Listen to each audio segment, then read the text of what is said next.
Coming from Engadget, that got it from Reuters, DeepSeek is developing its own AI chips. It is reportedly hiring engineers and speaking to manufacturers. And so this is how you know I'm not a completely biased YouTube channel that only speaks one party line. And the way that you know that is my opinion does change over time. And as more and more companies do the exact same thing, I would argue it's probably time to stop. Dear DeepSeek, it's not cool anymore to roll your own chips. So I've been talking about these customized AI GPUs or CPUs for a while now, and I've been talking about how I'm a big fan of these things, right? We have Google creating their own TPUs, Meta's creating their own chips, Microsoft is creating their own chips, Google is creating their own chips.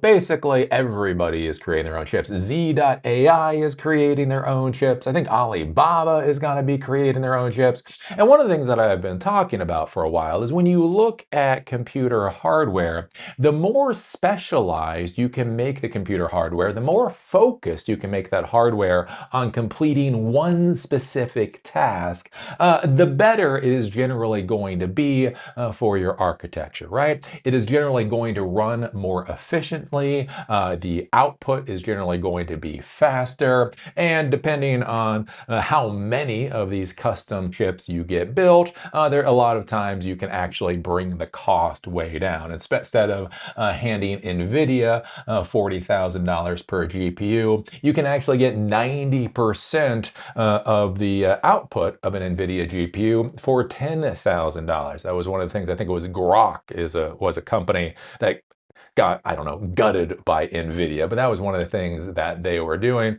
And so I've been arguing this for a while, right? Generalist technology hardware will be able to perform numerous different types of tasks, adequately well. Whereas task-specific hardware will be able to complete those tasks incredibly well. The issue is with all of this stuff in the technology world, sometimes it comes to the point where you say, enough, stop. We probably don't need this amount of custom silicon. So one of the things to be thinking about in the AI world is when you're running LLMs or you're running these models, right? It does make sense to create chips that, designed to run those specific models. The idea being that NVIDIA GPUs, again, can do numerous different types of things, so you hyper-focus on the task that you want to complete. The issue is, as I've been discussing with many of these companies, is all of these companies, all these quote-unquote AI companies, are kind of sort of doing the same stuff. One of the weird things with this current era in the tech world is that most of these companies are basically doing the same crap. Now, don't get me wrong. DeepSeek does it a little bit different than OpenAI, and Microsoft does it a little bit different than Google. Like a little bit different, not that much different, right? And so it becomes this interesting question of just how much custom silicon do we really need in the world, boys and girls? So I did a video previously talking about Z.AI.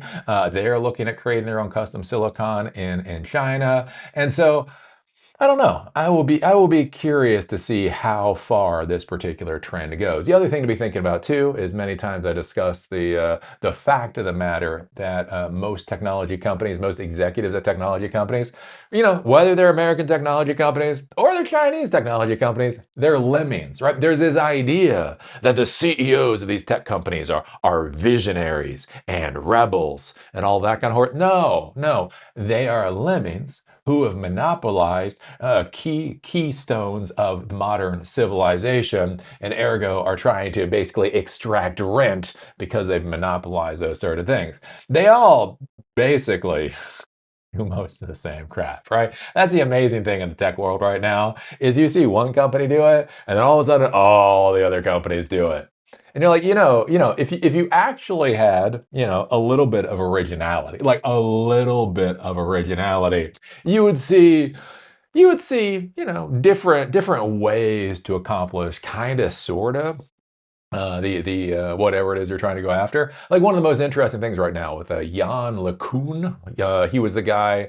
He's one of the godfathers of AI, and he just left Meta's whatever super intelligence lab to go create his own AI company. And one of the things I'll give LeCun, I have no idea if LeCun's paradigm will actually work. If I had to put $5 on the table, I think it'll fail. I've been listening to him. I'm like, sounds good. Sounds good. But one of the things that I love about LeCun, the thing that I love about LeCun, he's actually doing something different. Croissants. All right. Everybody else is chasing after LLMs, and he's got this whole other thing going on. Like him, he is going down a different path. Everybody else is going down the exact same path. Anywho, if we go and take a look at this, DeepSeek, the Chinese AI company, which sometimes keeps tech executives awake at night, is reportedly looking to build its own silicon. Sources suggest DeepSeek is looking to build a chip for inference. The move comes as part of a push to reduce its reliance on third-party chip providers like Huawei and NVIDIA. I do think this is kind of interesting, right? Again, in the modern world, with the whole anti-China thing going on in the US, I completely understand them trying to reduce their reliance on NVIDIA. That makes 100% sense. It is kind of interesting here, though, with reducing reliance on Huawei. And this is where I will also bring up the whole idea that geeks be geeks, whether they're American geeks or Chinese geeks or South African geeks. Geeks are geeks. Basically, they're autistic, passive aggressive cats, right? That's just the people in our field. That's just the type of people that come to this particular field. And so I think one of the things that might become very interesting with the Chinese AI stack is they've had the optics of moving lockstep into the future, right? The great Chinese machine is going to take over the world of artificial intelligence, right? That's the narrative. That's a story that we've been told. But remember, all of the different companies, all of the different vendors and everybody else within the Chinese AI stack, they're run by geeks. And geeks are bitchy little bastards. I don't care what language they speak. And so what might become interesting is now that Chinese AI is really getting market share, now that they're really moving forward at a faster and faster clip, something that would be truly interesting to watch is what happens when the Chinese AI CEOs start pulling out the knives, right? It's really funny to talk about this with the United States. So we've had this whole kumbaya moment in the United States where OpenAI and Microsoft and Google and Amazon and Anthropic, they've all come together for a love fest.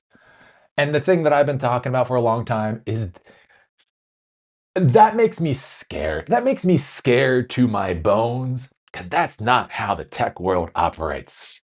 We do not have kumbaya moments. We do not have love fests, right?